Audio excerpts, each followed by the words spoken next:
Hello and welcome to Monkey Gardening. I'm a monkey and this is my garden. This is the first time I've been out here properly since last September because everything's been completely waterlogged. Everything's in an absolute state, an absolute mess, stuff everywhere. So I thought what I'd do to start with is take you for a tour around the garden so you can see what I did last year, what's left and what the situation is I'm dealing with.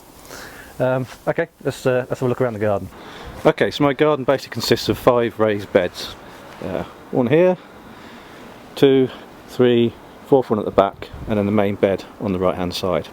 Let's have a look at the main bed first. So last year I had peas here, onions and garlic, more onions and garlic, some kale which got eaten to death by caterpillars. Some of it survived the winter, and then at the back here I had an enormous crop of runner beans. So you can see the wigwam I built here, which has somehow survived the storms that we've had.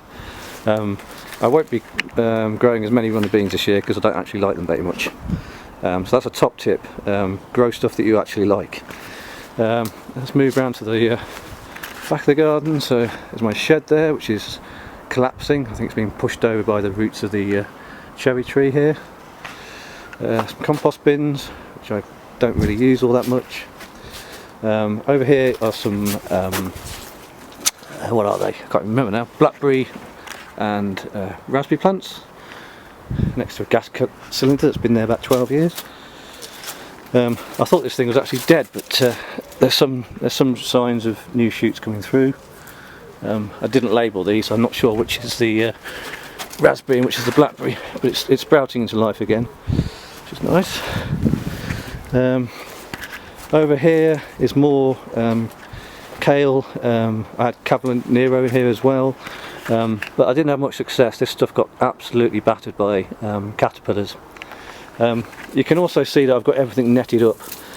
This isn't so much for the birds, but the main pest here is squirrels. And I need to sort out better protection this year because they can get through netting no problem whatsoever. They don't actually eat the stuff, they just kind of dig around and destroy things. Okay, here you can see some poor desiccated tomato plants. We had such a wet September last year that almost nothing out of my tomato crop ripened, which is a bit of a shame. This bed here again was all tomatoes. They were good strong plants, lots of fruit, but as I say, September was such a washout, hardly anything ripened, and what did ripen didn't have much taste. On the table here I've got a strawberry planter. Strawberries are very hardy. It looks a bit of a mess now, but I'm pretty sure this will bounce back into life again once we get some warmth and sunshine. More tomatoes I think.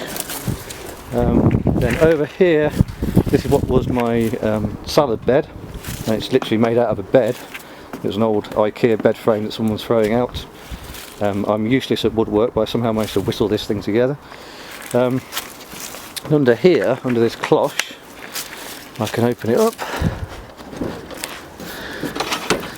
There's some stuff that's actually survived. So there's some rainbow chard in here, which is really nice. I really like it.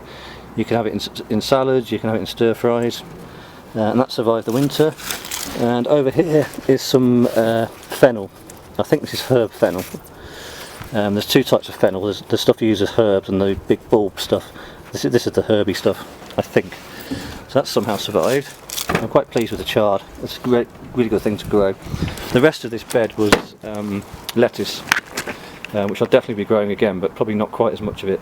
A little goes a long way with lettuce. What else have we got? Another strawberry planter here. Again, it looks an absolute state at the moment, but I'm pretty sure this will bounce back again. Strawberries are much harder plants than you might imagine they are. And then this last bed, this was all courgettes, and then it was followed up with kale again. You can see some of the kale survived. But again, this stuff, it just got absolutely battered by caterpillars. It never really got going.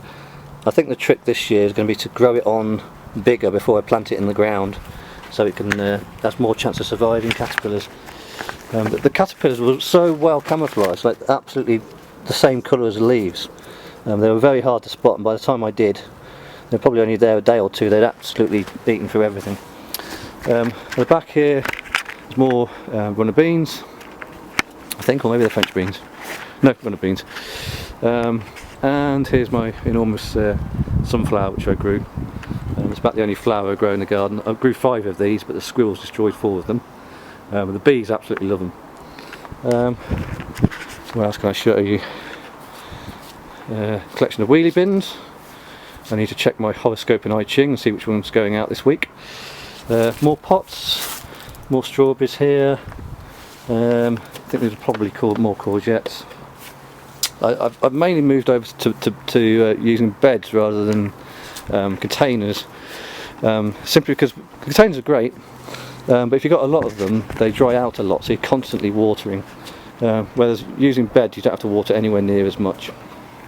Now I've got these beds set up, what I'll do is in a week or two's time I will top up these beds with a fresh layer of compost, and it's good to go. I'm not going to be digging anything up here. I'm using a no dig system, which I'll probably talk about in a future episode.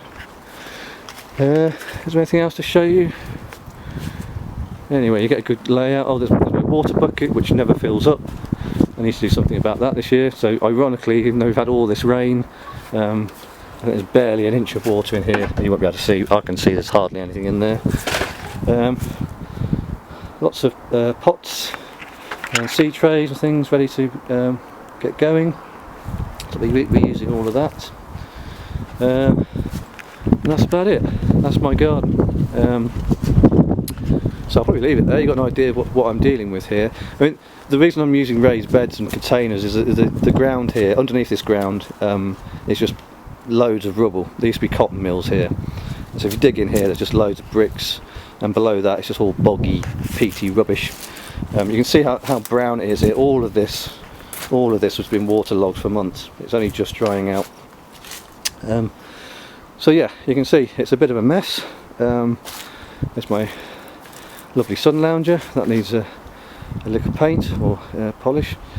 So yeah, that's it for now. I'll return in episode 2 and we'll probably talk about seeds and what we're going to plant this year. Okay, thanks for watching. Bye. Oh, I missed a couple of things out. So herbs here, I've got some rosemary that survived the winter.